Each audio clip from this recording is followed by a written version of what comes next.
26واں پارہ ہے سورۃ الذاریات، پہلی آیت۔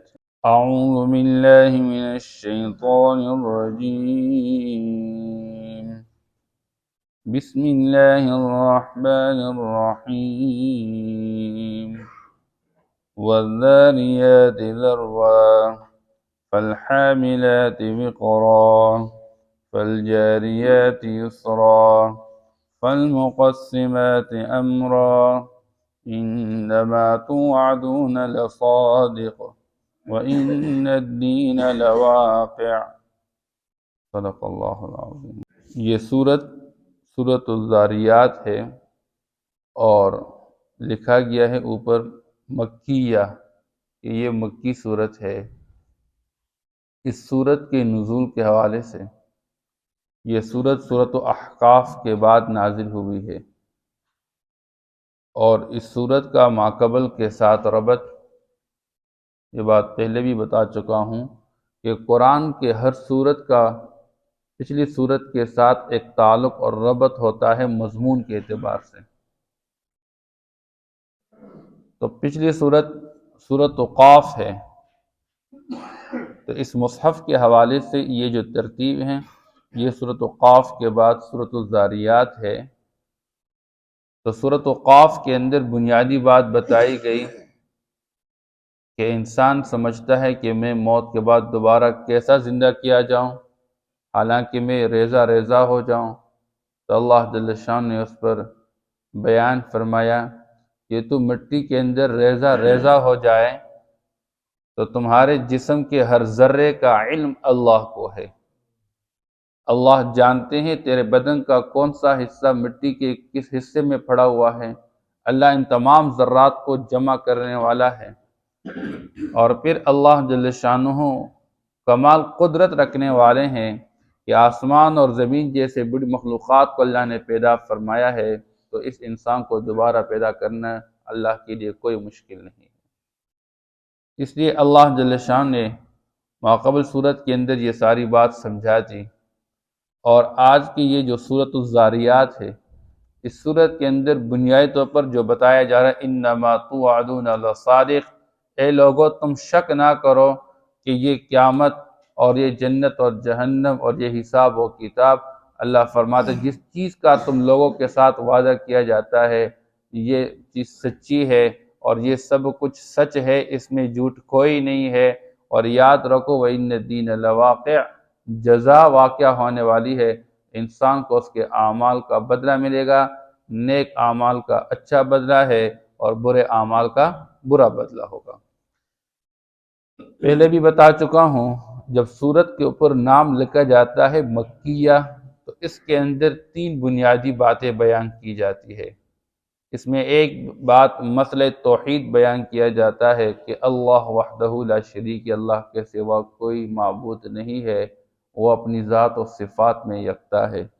اس سورت کے آخر میں ایک آیت مبارکہ ہے وَمَا خَلَقْتُ الْجِنَّ وَالْإِنسَ إِلَّا لِيَعْبُدُونَ، اللہ فرماتے ہیں میں نے انسان اور جنات کو اپنی عبادت کے لیے پیدا کیا ہے، یعنی انسان اور جنات سارے کے سارے میری ہی عبادت کریں گے، میرے سوا کسی کی عبادت نہیں کریں گے۔ انسان کی ذمہ داری ہے کہ اللہ کو پہچان کے، اللہ کو مان کے، اللہ کی مان کے چلے۔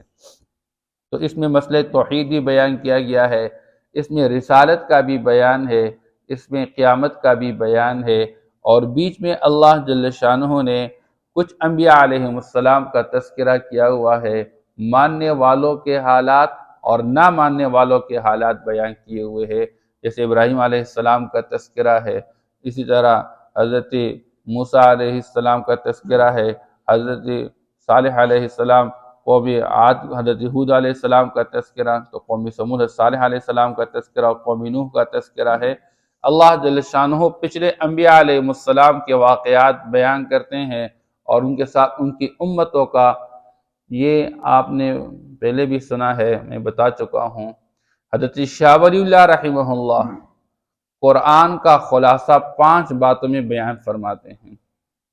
ان میں سے ایک بات مسئلہ توحید، دوسری بات مسئلہ رسالت، اور تیسری چیز وہ احکام اللہ جل شانہ قرآن میں بیان فرماتے ہیں، نماز قائم کر، روزہ رکھ، زکوٰۃ ادا کر، حج ادا کر، معاملات کرتے ہو تو سچ کا مظاہرہ کر، سود سے اپنے آپ کو بچا دو، ناجائز منافع سے اپنے آپ کو بچاؤ، جب کسی کے ساتھ ڈیل کرتے ہو اس میں لکھ لیا کرو، اس پر گواہ قائم کر لیا کرو۔ عبادات، معاملات، معاشرت کے مختلف احکام بیان کیے جاتے ہیں۔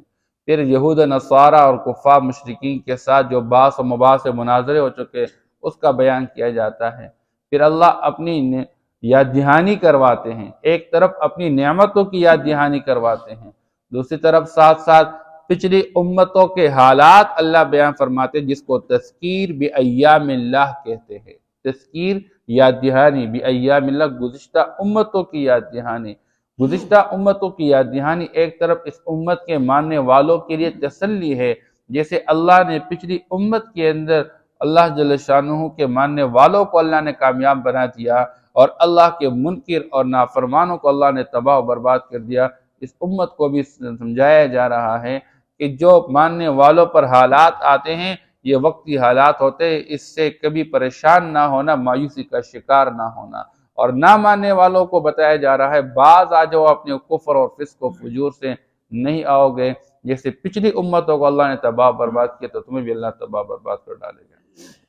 یہ سورت کے حوالے سے بنیادی مضامین ہے۔ وَالذَّارِيَاتِ ذَرْوًا، یہ قسم ہے، اللہ جل شانہ ہواؤں پہ قسم کھاتے ہیں، فرشتوں پہ قسم کھاتے ہیں، اللہ جل شانہ مختلف چیزوں کو سامنے رکھ کر قسم اٹھاتے ہیں۔ اصل میں اللہ کو قسم کی کوئی ضرورت نہیں ہے، اللہ کی ہر بات پختہ اور یقینی ہے۔ چونکہ میں اور آپ جس معاشرے کے اندر پھلے بڑے ہیں تو ہمارے معاشرے کے اندر ہمیں یہ سمجھانا کہ اللہ نے یہ فرمایا تو ہمارے ذہن میں بات آ جاتی کہ بس یہ 100% سچی بات ہے، کیونکہ ہمیں اللہ پر 100% یقین ہے اور ہم اللہ اپنا رب مانتے ہیں۔ لیکن جس زمانے میں قرآن کا نزول ہو رہا تھا اور قرآن کے جو اولین مخاطب لوگ تھے ان لوگوں کو بات کا یقین نہیں آتا تھا، ان کے سامنے جب کسی بات پہ قسم اٹھا کے سمجھایا جاتا تھا تو اس بات کو اہمیت دیتے تھے۔ تو عام انسانوں کے لیے تو اللہ کے سوا کسی چیز کا قسم کھانا جائز نہیں ہوئی، لیکن اللہ کے لیے ہر ایک چیز کی قسم کھانا جائز ہے۔ اللہ کی مخلوق ہے، اس لیے کبھی سورج کی قسم، کبھی چاند کی قسم، اللہ جل شانہ مختلف قسم اٹھا چکے، کبھی آسمان کی قسم۔ یہ اللہ جل شانہ اس کائنات کے نظام کی چیز اور اس کے اندر ایک حقیقت چھپی ہوئی ہوتی ہے، اللہ سمجھانا چاہتے ہیں۔ وَالذَّارِيَاتِ ذَرْوًا، یہ قسم ہے ہواؤں کی۔ مفسرین لکھتے ہیں حضرت علی رضی اللہ تعالیٰ عنہ سے کسی شخص نے پوچھا کہ یہ جو اللہ جل شانہ فرماتے وَالذَّارِيَاتِ ذَرْوًا، اس سے کیا مراد ہے؟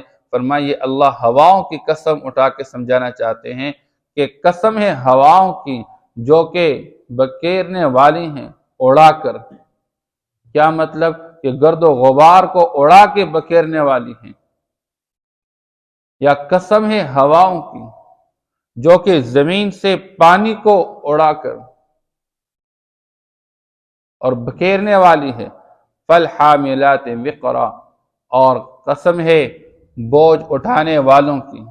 مراد اس سے کیا ہے؟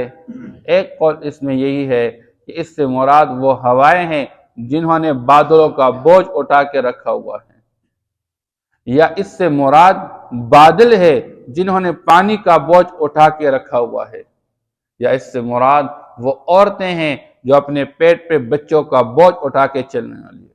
فالحاملات وقرا، اس میں ہر بوجھ اٹھانے والا، یعنی فالحاملات کہتے ہیں بوجھ اٹھانے والے، الحاملات، وقرا بوجھ، فالجاریات یسرا، بس آسانی کے ساتھ چلنے والی ہیں۔ یا تو ہوائیں آسانی کے ساتھ چلنے والی ہے، خوشگوار ہوائیں چلنے والی ہے، اور یا الجاریات یسرا، جو بادل چلنے والے ہیں پانی کو ساتھ لے کر، اور یا یہ ہے کہ کشتیاں آسانی کے ساتھ پانی میں چلنے والی، ان کی قسم فالمقسمات امرا، کہ تقسیم کرنے والی حکم کو۔ مراد کیا ہے کہ ہوائیں وہ پانی کو اوپر اٹھا کے بادل بن کے بادل کو ایک جگہ سے دوسری جگہ لے جا کر تقسیم کرنے والے بادل کو، اور بادل سے پھر نیچے پانی آتا رہتا ہے جو انسانوں کے لیے رزق کا باعث بن جاتا ہے۔ یا قسم ہے فرشتوں کی جو انسانوں کے لیے تقسیم کرنے والی ہے مختلف قسم کی روزی کو۔ اللہ جل شانہ فرشتوں کو حکم دیتے ہیں اور ہر ایک کے لیے اس کے اندازے کے مطابق سب کچھ تقسیم کیا جاتا ہے۔ تو گویا کہ ایک سمجھانے کے لیے یا تو چاروں آیتوں کا تعلق ہوا کے ساتھ ہے یا اس سے مختلف چیزیں مراد ہے۔ تو اگر مختلف چیزیں مراد لیے جائے وَالذَّارِيَاتِ ذَرْوًا یہ ہواؤں کے لیے ہے، فَالْحَامِلَاتِ وِقْرًا یہ بادلوں کے لیے ہے، فَالْجَارِيَاتِ يُسْرًا یہ کشتیوں کی قسم، اور فَالْمُقَسِّمَاتِ أَمْرًا یہ فرشتوں کی قسم ہے۔ بہرحال اگر یہ چاروں قسم ہوا کے ساتھ متعلق ہو جائیں کہ ہوا وہ اڑا کر بکھیرنے والی ہے اور پھر وہ بوجھ اٹھانے والی ہے اور چلنے والی، اور پھر اس کے ساتھ ساتھ وہ تقسیم کرنے والی ہے، تو اللہ ہوا کو سامنے رکھ کر ایک بات سمجھانا چاہتے ہیں کہ دنیا کے اندر بعض چیزیں وہ ہے کہ وہ ہمارے آبزرویشن میں ہیں، مشاہدے میں چیزیں نظر آ رہی ہے ہمیں، ان کا کوئی وجود موجود ہے، اور بعض چیزیں وہ ہے جن کا ظاہری کوئی وجود نہیں ہے۔ اللہ سمجھانا چاہتے دنیا کے انسان ہوا ایک ایسی چیز ہے کہ ظاہر میں اس کی کوئی شکل و صورت موجود نہیں ہے لیکن سب اس کا اقرار کرنے والے ہیں۔ تو اللہ نے جب ایک ہوا جیسی جو بے شکل چیز ہے اس کو اللہ نے بغیر کسی مقصد کے نہیں پیدا فرمایا، تو اے دنیا کا انسان تجھے کیسے اللہ نے بے مقصد پیدا فرمایا ہوا؟ تو بھی بے مقصد نہیں ہے، اس کائنات کے نظام کو اللہ نے بے مقصد نہیں بنایا، تجھے بھی بے مقصد نہیں بنایا۔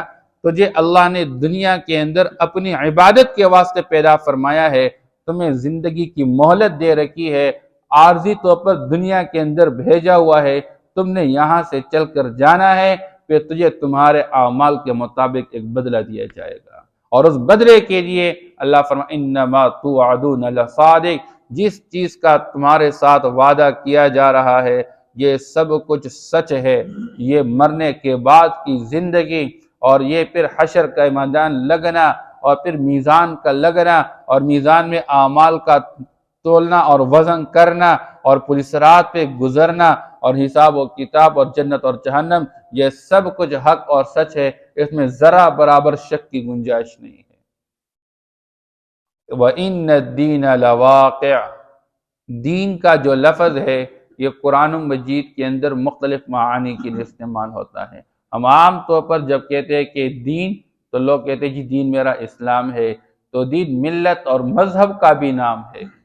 اب جو لوگ عربی زبان سے واقف نہیں ہوتے ہیں اور وہ کہتے ہیں جی عربیت کی کوئی ضرورت نہیں ہے، یہ نحو و صرف کی کیا ضرورت ہے، یہ لغت کی کیا ضرورت ہے، خواہ مولویوں نے ترجمے کو مشکل بنا دیا ہوا ہے، آسان الفاظ کا ترجمہ کچھ سیکھو اور چند الفاظ کا ترجمہ سیکھو، آپ کو پورا قرآن سمجھنا آسان ہو جائے گا۔ یہ وہ بنیادی حقیقت ہے کہ ایک لفظ کے کئی معانی ہوا کرتے ہیں، لیکن لفظ کا معنی آپ کہاں پر کیسے کریں گے یہ عربیت کے بغیر سمجھ میں نہیں آئے گی آپ کو۔ ہم عام طور پر کہتے ہیں جی آپ کا دین کیا ہے، ہم کہتے ہیں میرا دین اسلام ہے۔ اب یہاں پر وَإِنَّ الدِّينَ لَوَاقِعٌ اسلام واقعہ ہونے والا ہے؟ نہیں، یہاں پر ترجمہ دین ہم جو سورۃ الفاتحہ پڑھتے ہیں الحمدللہ رب العالمین الرحمن الرحیم مالک یوم الدین، وہاں پر ہم ترجمہ کیا کرتے ہیں؟ قیامت کے دن کا مالک ہے۔ تو دین کا معنی اصل ہے بدلہ، جو جزا کے دن کا مالک ہے اور جزا اور بدلہ دیا جائے گا قیامت کے دن، اس لیے ہم کہتے ہیں قیامت کے دن کا مالک ہے۔ تو وَإِنَّ الدِّينَ لَوَاقِعٌ جزا واقعہ ہونے والا ہے، ہر انسان کو اس کے اعمال کا بدلہ ضرور دیا جائے گا۔ انسان کو اللہ نے بے مقصد نہیں بنایا ہوا ہے، انسان کے ذمے ایک بوجھ اللہ نے ڈالا ہے، اور اتنا بڑا بوجھ انسان کے ذمے اللہ نے ڈالا ہوا ہے کہ دنیا کے اندر آسمان جیسی بڑی مخلوق اور زمین جیسی بڑی مخلوق اور پہاڑ جیسے بڑی مخلوق اس امانت کے بوجھ کو اٹھانے سے انکار کر چکے۔ اِنَّا عَرَضْنَا الْأَمَانَةَ عَلَى السَّمَاوَاتِ وَالْأَرْضِ وَالْجِبَالِ فَأَبَيْنَ أَن يَحْمِلْنَهَا وَأَشْفَقْنَ مِنْهَا وَحَمَلَهَا الْإِنسَانُ انسان نے اس بوجھ کو اٹھایا۔ یہ شریعت کا جو امانت ہے اس بوجھ کو انسان ہی اٹھانے والا ہے۔ اب شریعت کو مان کے اس کے مطابق زندگی گزارنے والوں کے لیے اللہ نے جنت کی مبارک نعمتوں والی زندگی تیار کر رکھی ہے، اور جو شریعت کا انکار کرنے والے ہیں ان کے لیے جہنم کی بھڑکتی ہوئی آگ کی سزا اور تکلیف اور دکھ اور درد سے بھری ایک زندگی تیار کر رکھی ہے۔ اس لیے اللہ فرماتے ہیں جزا اور بدلہ واقعہ ہونے والا ہے، انسان کو شک کرنے کی کوئی گنجائش نہیں کہ میں تو مر جاؤں گا، میں مٹی مٹی ریزہ ریزہ ہو جاؤں گا، مجھے کون دوبارہ اٹھائے گا، کوئی بدلہ نہیں، کوئی جنت نہیں، کوئی جنت۔ اللہ فرماتے یہ باتیں نہ کیجیے، یہ سب کچھ یقینی واقعہ ہونے والی ہیں۔ وَالذَّارِيَاتِ ذَرْوًا، اور قسم ہے اڑا کر بکیرنے والوں کی، فَالْحَامِلَاتِ وِقْرًا، اور بوجھ اٹھانے والوں کی، فَالْجَارِيَاتِ يُسْرًا، اور آسانی کے ساتھ چلنے والوں کی، فَالْمُقَسِّمَاتِ أَمْرًا، پس حکم کو تقسیم کرنے والوں کی، إِنَّمَا تُوعَدُونَ لَصَادِقٌ، یقیناً تم سے جو وعدہ کیا جاتا ہے وہ سچا ہے، وَإِنَّ الدِّينَ لَوَاقِعٌ، اور یقیناً جزا واقعہ ہونے والا ہے۔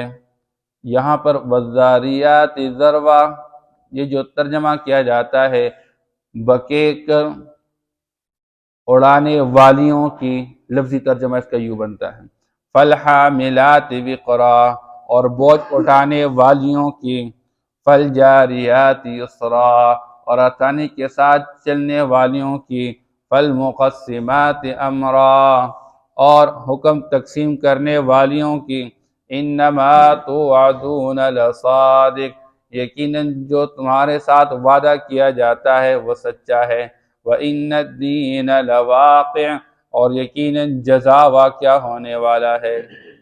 صدق اللہ العظیم۔